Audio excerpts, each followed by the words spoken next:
चंद्रबाबू नायडू ने वज़ीर-ए-आज़म मोदी की मौजूदगी में चौथी बार आंध्र प्रदेश के वज़ीर आला ओहदे का हल्फ लिया। जी हां नाज़रीन, आंध्र प्रदेश में आज तेलुगु देशम पार्टी टीडीपी की हुकूमत होगी। टीडीपी सरबराह चंद्रबाबू नायडू ने विजयवाड़ा के केसरपल्ली आईटी पार्क में वज़ीर आला ओहदे का हल्फ लिया। नायडू के अलावा पवन कल्याण समेत 25 अरकान असेंबली ने वजीर ओहदे का हल्फ लिया। चंद्रबाबू नायडू चौथी बार रियासत के वजीर आला बने हैं। हल्फ बर्दारी तकरीब में वजीर आजम नरेंद्र मोदी, वजीर दाखिला अमित शाह और वजीर सेहत जेपी नड्डा भी शामिल हुए। हालांकि बिहार के वजीर आला नीतीश कुमार इस हल्फ बर्दारी तकरीब में शामिल नहीं हुए, जिसकी वजह से कई सवाल उठाए जा रहे हैं। राष्ट्रपति जनता दल आरजेडी ने नीतीश कुमार की शिरकत पर सवाल उठा दिया, जबकि बीजेपी और जेडीयू की तरफ से किसी भी इख्तिलाफात की खबरों को मुस्तरद कर दिया गया।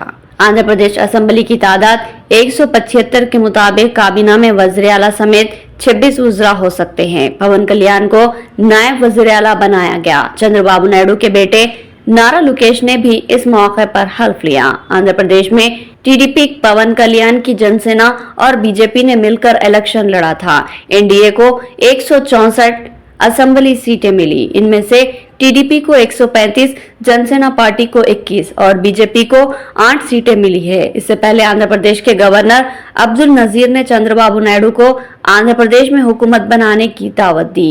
एनडीए लीडरान की गुजारिश के बाद गवर्नर एस अब्दुल नजीर ने नायडू को हुकूमत बनाने के लिए मदऊ किया था। बादिजा चंद्रबाबू नायडू ने खिताब करते हुए कहा कि उन्होंने जुनूबी रियासत के लिए मरकजी हुकूमत से ताउन मांगा है और इसके लिए यकीन दहानी कराई गई है। उन्होंने इस अज़्म का इजहार किया कि अमरावती आंध्र प्रदेश की राजधानी होगी और पोलावरम मंसूबे को पूरा किया जाएगा। इसके अलावा उन्होंने कहा कि बंदरगाह शहर विशाखापट्टनम को इक्तिसादी राजधानी और एक आला खुसूसी शहर के तौर पर तैयार किया जाएगा।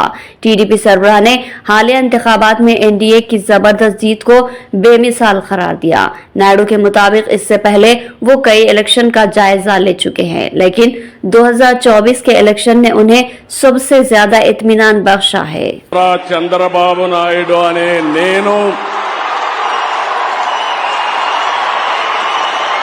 శాసనం ద్వారా నిర్మితమైన భారత రాజ్యాంగం పట్ల నిజమైన విశ్వాసం, విధేయత చూపుతానని, భారతదేశ సార్వభౌమాధికారాన్ని, సమగ్రతను కాపాడుతానని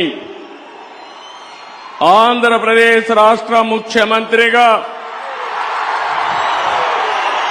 నా కర్తవ్యాలను శ్రద్ధతో, అంతఃకరణ శుద్ధితో నిర్వహిస్తానని, భయం గాని, పక్షపాతం గాని, రాగద్వేషాలు గాని లేకుండా రాజ్యాంగాన్ని, శాసనాలను అనుసరించి ప్రజలందరికీ న్యాయం చేకూరుస్తానని దైవ సాక్షిగా ప్రమాణం చేస్తున్నాను।